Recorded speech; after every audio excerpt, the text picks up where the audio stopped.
I would suggest that you pause the video and try this warm-up. All right, here are our solutions. Hopefully you came up with us having an identity for the first one because the left side equals the right side. And with the next one, you multiplied by the conjugate and remembered to change any I squareds into negative ones and then wrote your answer in standard form. All right, we're going to continue with section 1.7 today, so more with linear inequalities and absolute value inequalities. So today we're going to use interval notation and set builder notation. We're going to solve absolute value inequalities and also apply inequalities in real world situations. So here's our definition when we're solving inequalities of absolute values. So it says if x is an algebraic expression and c is a positive number, first, the solution of the absolute value of x is less than c are the numbers that satisfy negative c is less than x, which is less than c. Okay, so remember, we are never going to be able to take the absolute value of a positive number, which is why, we're never going to be able to take the absolute value and end up with a negative answer. So that's why it's telling us in our definition, c is a positive number. Okay, we're going to want our absolute value on the left side of that inequality as well. So just realize that. So when we have this less than symbol as far as that absolute value isolated by itself, notice that it's turned into a compound inequality. The second one is that the solutions of the absolute value x are greater than c is when the numbers satisfy x is less than negative c or x is greater than c. Understand that in these definitions, we can substitute in the less than or the greater than signs with less than or equal to or greater than or equal to. All right, so we're going to solve and graph. Notice that the absolute value is isolated completely by itself on the left-hand side. There's no numbers outside of the absolute value on that side. Notice that on the right-hand side, we have a positive number. So that tells us we're good to go. We're going to follow our definition. So technically, what I have inside the absolute value is going to be like our x value of our definition. And then this number right here is like our c value.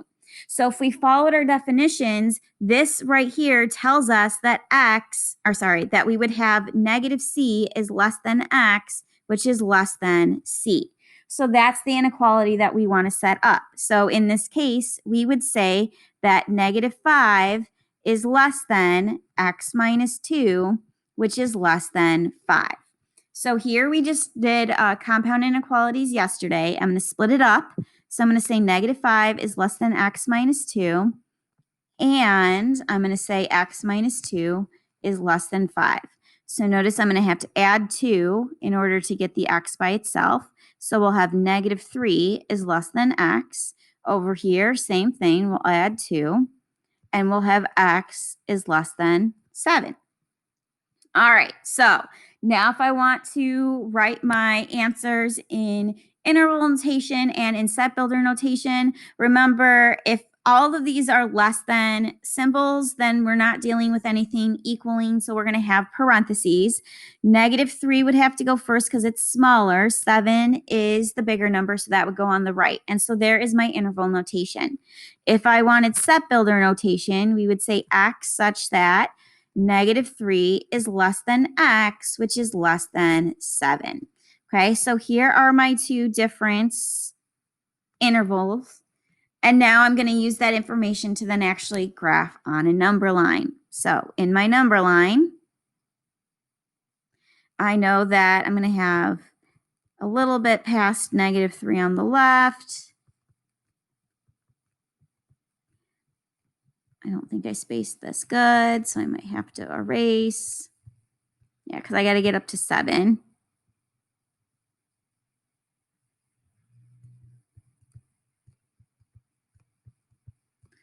And I'm going to go a little bit past. All right, so there's my number line. I know that I want to start at negative 3, but have a parenthesis because it's not including it.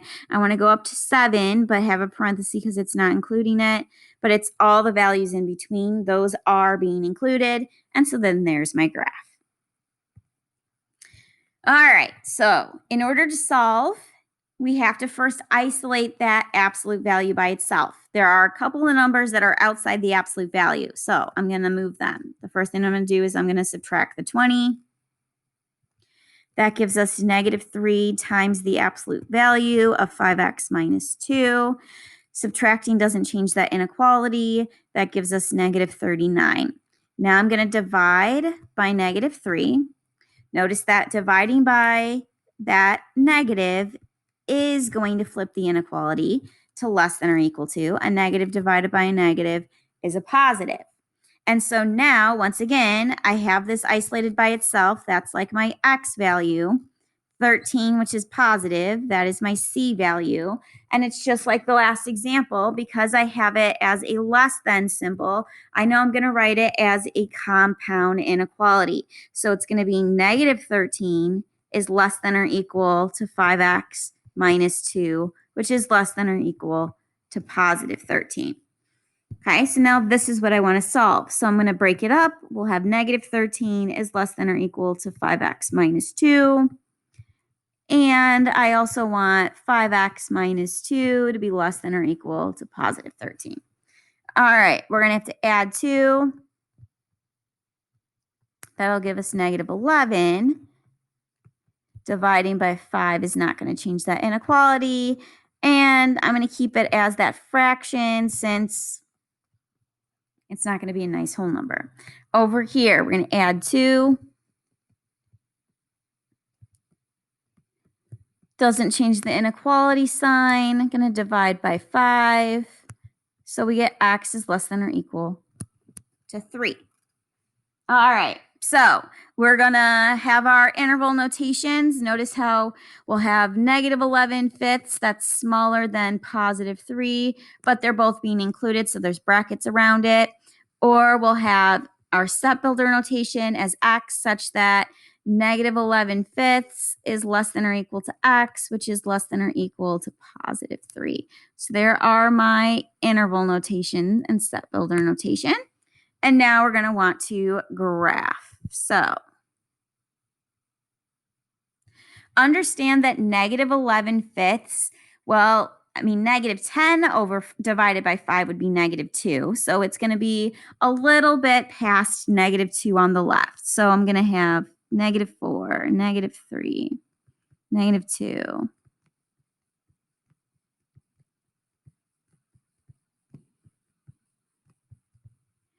All right. So the fact that, like I said, -11/5 is going to be something a little bit smaller than -2 means it's going to be somewhere over here in between -2 and -3. So we're going to kind of estimate that. And then 3 would be over here, and it's all the numbers that are in between. And there's my graph. All right, notice that in this case, we have our absolute value isolated by itself. It's on the right-hand side though, so what I'm going to do is I'm just going to rewrite this. So I'll have the absolute value on the left-hand side, and I want 18 over here. However, because I'm flipping the 18 and the absolute value, that means that the inequality symbol is going to have to flip as well. Because notice that the original problem is 18 is less than this absolute value. So that tells us that the absolute value is greater than 18. Okay, so this time we've got our x term right here. Notice that 18 is our positive number. That's our c value. This time, because my inequality is greater than, that follows that second definition that we would say that x is greater than c, or x is less than the opposite of c. All right, so that means that we're going to have 6 minus 3x, which is greater than 18, or 6 minus 3x, which is less than -18. All right, so we're going to subtract 6. That gives us -3x, which is greater than 12. We'll divide by -3. Remember, dividing by a negative flips that inequality. 12 divided by -3 is -4. Over here, same steps. We'll subtract. -3x means that now I still have less than because we didn't do any dividing. So now that gives us negative 24. We'll divide by negative 3. And this time, dividing by a negative flips the inequality. Negative divided by a negative is a positive. So x is less than negative 4, or x is greater than 8. So how would I write this in interval notation and set builder notation? Well, in interval notation, because we're talking about x is less than negative 4, these numbers are smaller than that second inequality of x being greater than 8. So we'll start with x is less than 4. That means that we're heading towards negative infinity first, and then we're going up to negative 4. We've got parentheses around both because they're not included. And then the or means that we're going to have a union symbol here. And then if 8 is the smallest, x is greater than 8, means that we're heading up towards positive infinity. So this is my interval notation. As far as set builder notation, it's x such that x is less than negative 4 or x is greater than 8. So it's really just the exact same thing written. Okay, so anytime we're dealing with the values going in opposite directions, we're not going to be able to combine them this time. We're going to put that union symbol in between when we're talking about our interval notation. All right, so last thing I have to do here is I have to graph. So I know that I'm going to have like negative 6, negative 5, negative 4.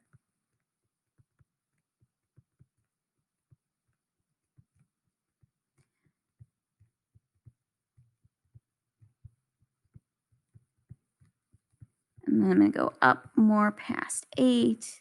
All right, so there's my number line.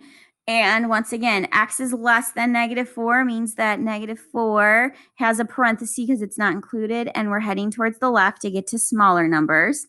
Then I want to go up to 8. That is not included. So it's a parenthesis, and then it's going towards positive numbers to get bigger.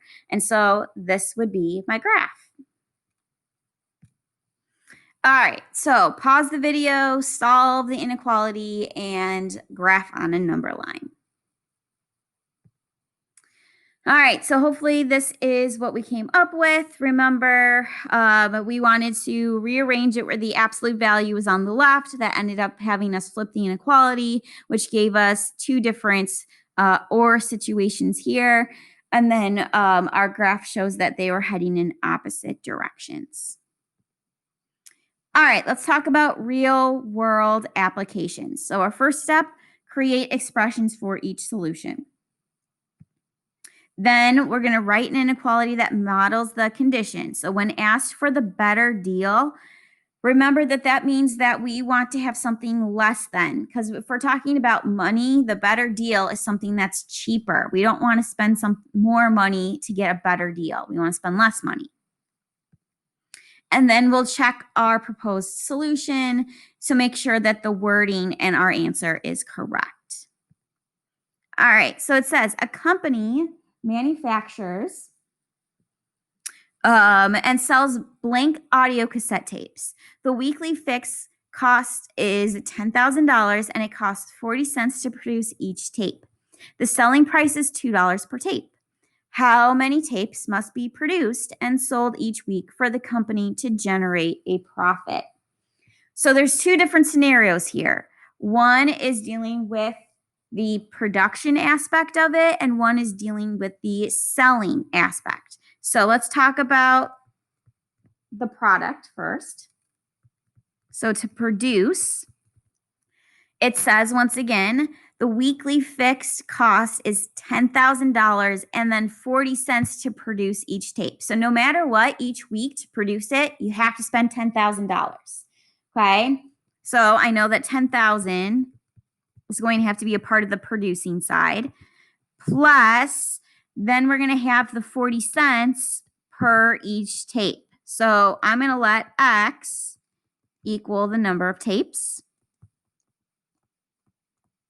Okay, so that's why the 40 cents, that's a rate there. It's positive because you spend that much, so you are adding more money onto how much you are spending in order to get what you are producing. All right, so then the second thing is about selling. Okay, so it says in order to sell, it says the selling price is $2 per tape. So I know that it's going to be 2x. So if the question says how many tapes must be produced and sold each week for the company to generate a profit? Well, hopefully we're okay with knowing that to create a profit, that means that you want to sell more than what you made. Okay, so that means that I want this 10,000 plus the 40 cents per tape. I want that amount of money to be less than the 2x, which is what we're selling. All right, so now that we have our inequality, we want to start solving for x. So I'm going to subtract the 40 or the 0.40x over. That would give me 10,000. That doesn't change the inequality sign. That gives me 1.6x. And then I'm going to divide by 1.6.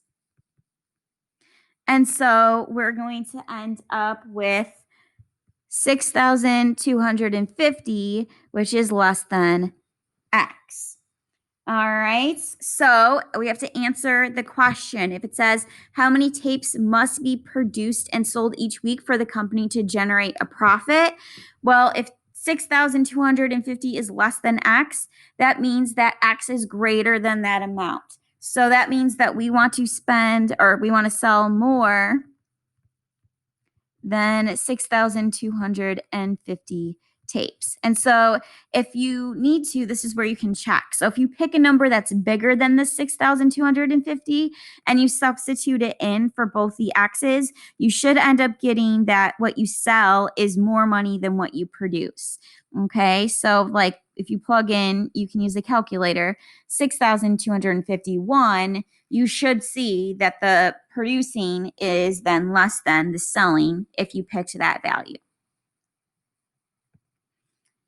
All right, here's another one. It says a car can be rented from basic rental for $260 per week with no extra charge for mileage. Continental charges $80 per week plus 25 cents for each mile driven to rent the same car. So it says how many miles must be driven in a week to make the rental cost for the basic rental a better deal than Continentals. Okay, so we are talking about needing a variable. So we're going to let x, and we're talking about that's representing the number of miles. Okay, so two scenarios here. We're talking about basic rental. So $260 per week, no extra charge per mile. So it's a flat 260. Okay, so there's no x involved because it doesn't matter the number of miles that you drive. But now when we're talking about this Continental, it says that you only have to get paid $80, or you only have to get charged $80 per week, but then 25 cents for every mile. So that's going to be the rate that we want 0.25 to be with the x. So then, like I was saying, if the question asks how many miles must be driven in order to make basic rental the better deal, well, if it's a better deal, that means that it needs to be cheaper than the Continental. So to be cheaper means that 260 has to be less than this 80 plus 0.25x. Okay, so there's my inequality. I'm going to start solving for x. So I'm going to subtract the 80. That's going to give me 180, which is less than the 0.25x. We'll divide by the 25 cents. Dividing by the positive doesn't change it. So we have 720 is less than x. All right, so then once again, the question says how many miles must be driven to make that a better deal. So if 720 is less than x, once again, that means that x is greater than 720. So once again, that means that we need to drive more than 720 miles. And you can check it by substituting a number that's bigger than 720 into both of the, well, I guess you just plug it into continental and you'd see that you'd have to pay more than 260. Okay. All right, so I would suggest that you pause, read over the problem, and make sure that you are answering the question. All right, so we've got what we produce versus what we sell. We know that if I want to have the better, or to have a generated profit, I know I need to be able to sell more than what I produce. All right, and so I just kind of justified it by plugging in some numbers and showing you. All right, but that's us using interval notation, set builder notation, talking about absolute value inequalities, and then looking at real world situations.